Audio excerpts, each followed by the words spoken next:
Selamat datang Mistikus Channel.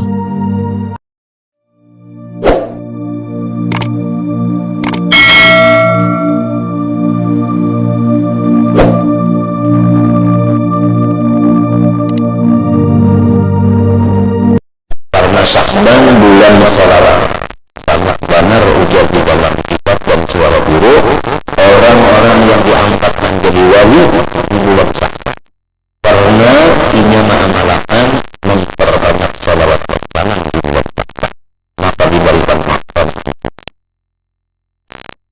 Kita sudah yakin bahwasanya ulama ijma setiap amal-amal ibadah terbagi dua. Ada yang diterima, nah itu melalui dapat macam-macam.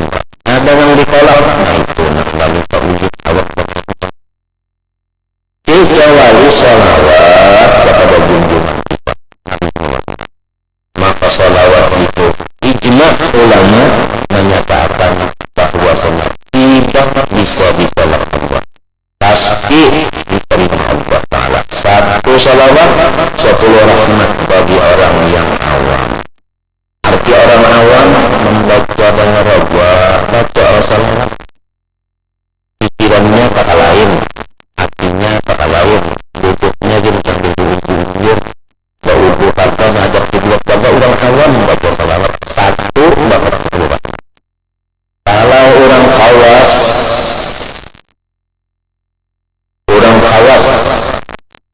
ada tiga bahuku harum-harum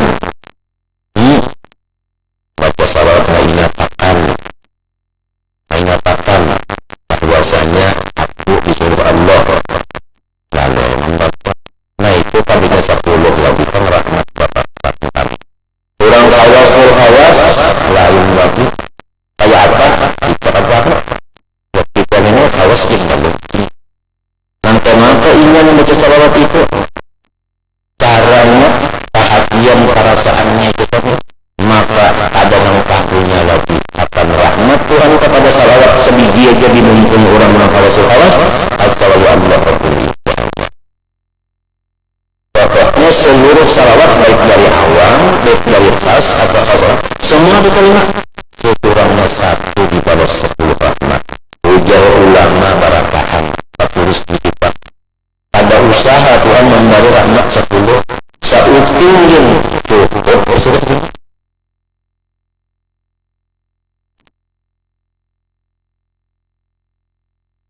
bulannya nang bujur bulan salawat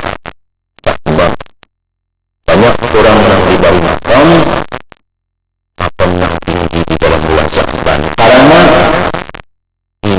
isinya banyak salawat kepada Nabi Sallallahu Alaihi Wasallam. Jalakil Pak Muhammad Muhammad salawat Nabi Susun Nabi Ali Nabi Susun Ahmad bin Ahmad bin Susun Al-Abbas macam-macam salawat itu bulan Sya'ban, bulan salawat, bulan Ramadan, bulan Quran. Satu huruf Quran dibalas 10 alif 20 lam 20 mim 30. Itu pahala. Kalau salawat tadi rahmat, kalau yang ini pahala. Si pahala ini lamunnya tidak takut kena lorongnya selamat, menyapin orang sebutinnya diambil juga, pahalanya diambil juga. Itu rahmat. Ikhlas pada ikhlas tetap ria, karena takah kabila salawat tetap diterima. Kenapa? Nah di kitab disebutkan ikraman Nabi Sallallahu Alaihi Wasallam, karena Allah memberi kemuliaan dalam junjungan kita Nabi besar Muhammad Sallallahu Alaihi Wasallam.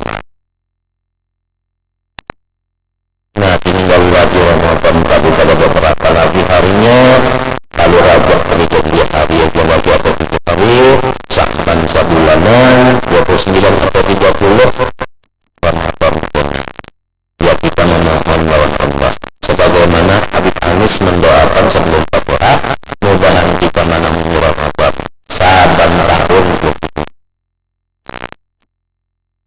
Namunnya habis usia pada saat bulan Ramadan nisfu pada saat untuk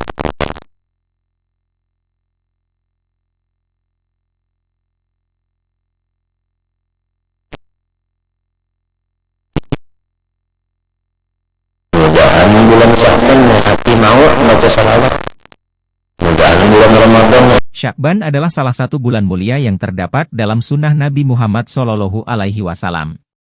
Hal ini disebutkan dalam hadis syahih bahwa Nabi Muhammad Shallallahu Alaihi Wasallam menjadikan untuk berpuasa sebagian dari bulan Syakban. Puasa sunnah dan baik sebagai hadiah untuk Syakban adalah bulan sebelum bulan Ramadan. Nabi menyebutkan dalam sebuah hadis, Rajab adalah bulan Allah, Syakban adalah bulanku dan Ramadan adalah bulan umatku. 1. Sahabat Nabi yang diberkati Anas radhiyallahu anhu mengatakan bahwa Nabi Muhammad Shallallahu Alaihi Wasallam ditanya, puasa apa yang terbaik dan yang paling mulia setelah puasa Ramadan? Beliau menjawab, puasa Syakban untuk menghormati Ramadan. 2. Sahabat yang diberkati Usama bin Zaid radhiyallahu anhu mengatakan bahwa ia bertanya kepada Nabi Muhammad Shallallahu Alaihi Wasallam, wahai Rasulullah, saya pernah melihat engkau berpuasa di bulan Syakban begitu sering tetapi saya belum pernah melihat engkau berpuasa dalam bulan lainnya.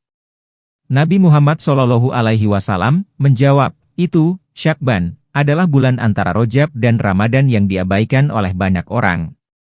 Dan itu adalah bulan di mana pemilik dari perbuatan, manusia, disampaikan di hadapan Tuhan alam semesta, jadi saya berharap bahwa perbuatan saya dipresentasikan pada saat saya dalam keadaan puasa. 3. Ummul Mukminin, Aisyah radhiyallahu anha, mengatakan, Nabi Muhammad Shallallahu Alaihi Wasallam menjadikan untuk berpuasa seluruh Syakban. Aku berkata kepadanya, ya Rasulullah, apakah Syakban bulan yang engkau senangi untuk puasa?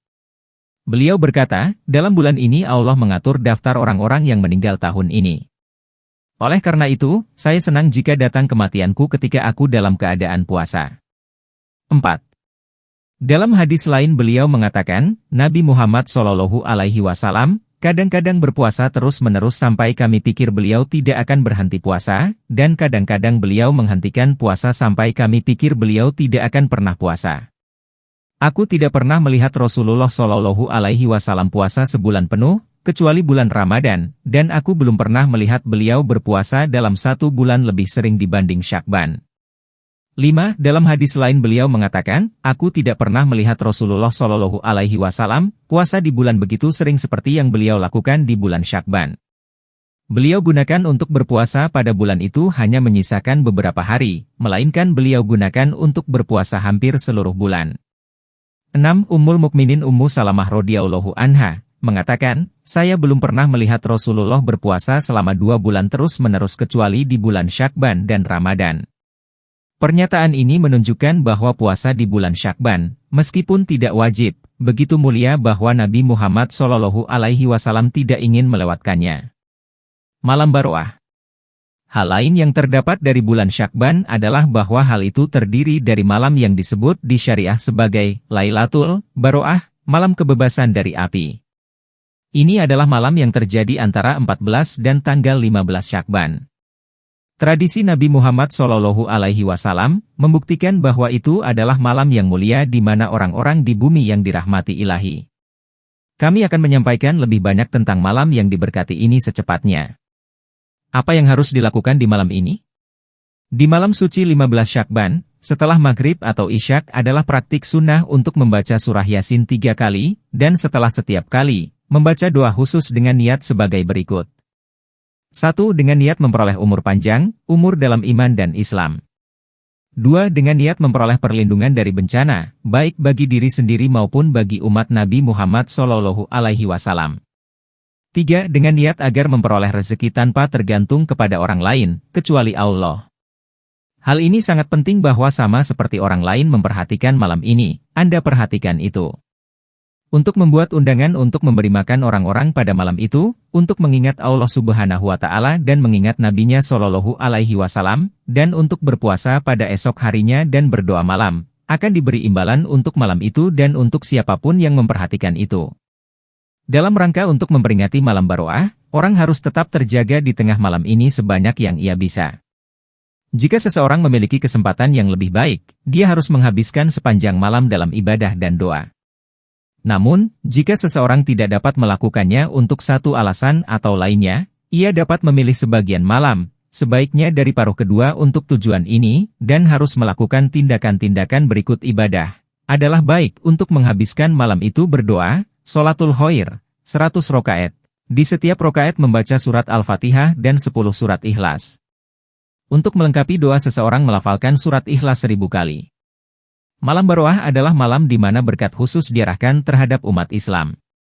Oleh karena itu, malam ini harus dihabiskan dalam penyerahan total kepada Allah Subhanahu wa Ta'ala, dan kita harus menahan diri dari semua kegiatan yang mungkin tidak menyenangkan Allah.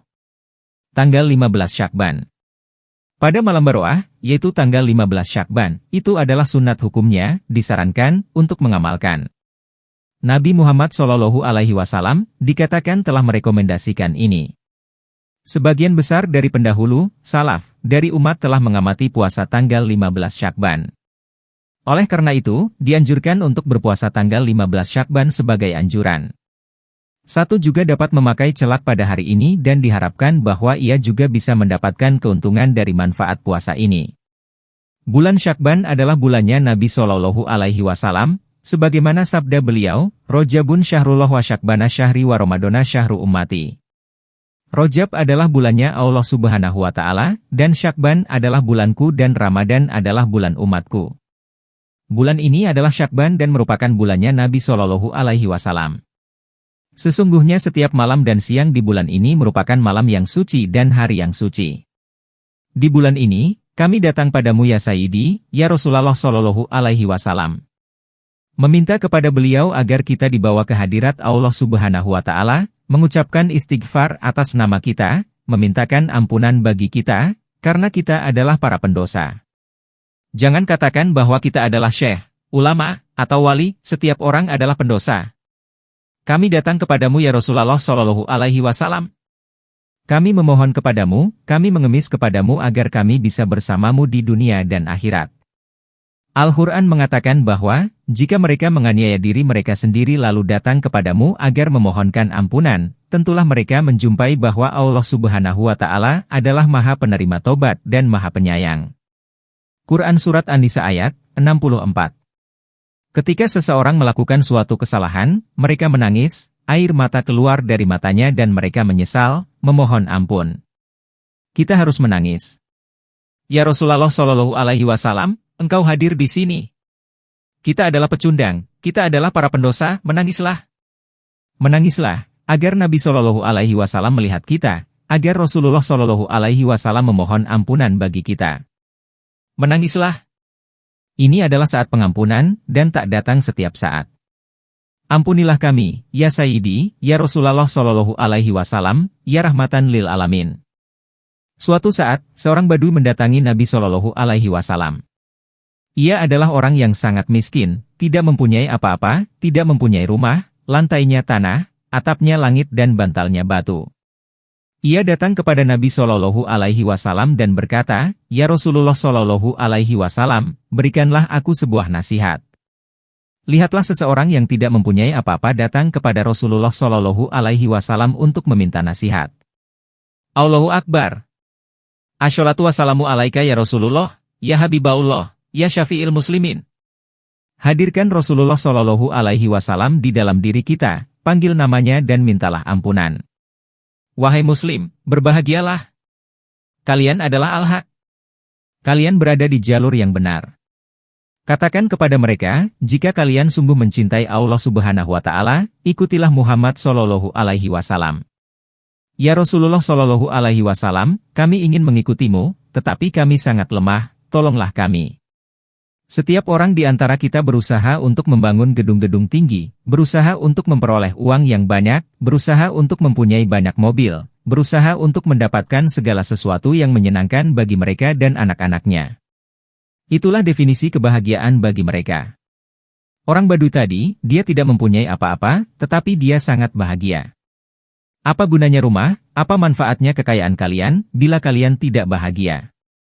Gunakanlah uang kalian untuk mendukung Islam, untuk mendukung umat muslim, untuk mendukung fakir miskin. Jika kalian menggunakan uang kalian untuk ke disko, mengirim anak kalian ke negeri yang kehidupannya menjauhi Islam, semoga Allah Subhanahu wa Ta'ala melenyapkan uang kalian. Apa gunanya uang kalian bila anak-anak tidak menghormati kalian, bila anak-anak berlaku tidak sopan pada kalian? Padahal Allah Subhanahu wa Ta'ala mengatakan dalam Al-Quran yang suci, bahkan kalian jangan mengatakan, kepada orang tua kalian. Mereka membesarkan kalian, Allah Subhanahu wa Ta'ala merawat kita, Sayyidina Muhammad Shallallahu Alaihi Wasallam merawat kita. Wahai Muslim, jangan katakan, kepada apapun dan jangan marah. Ini adalah nasihat Rasulullah Shallallahu Alaihi Wasallam kepada orang Badui tadi. Orang Badui itu tidak mempunyai apa-apa, dia tidur di tanah, atapnya langit, bantalnya batu. Jangan marah, la tagdob. Nasihat beliau sangat sederhana.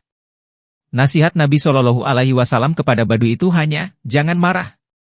Di zaman sekarang ini, anak 1 tahun atau kakek 100 tahun, apakah mereka tidak pernah marah? Atau mereka marah?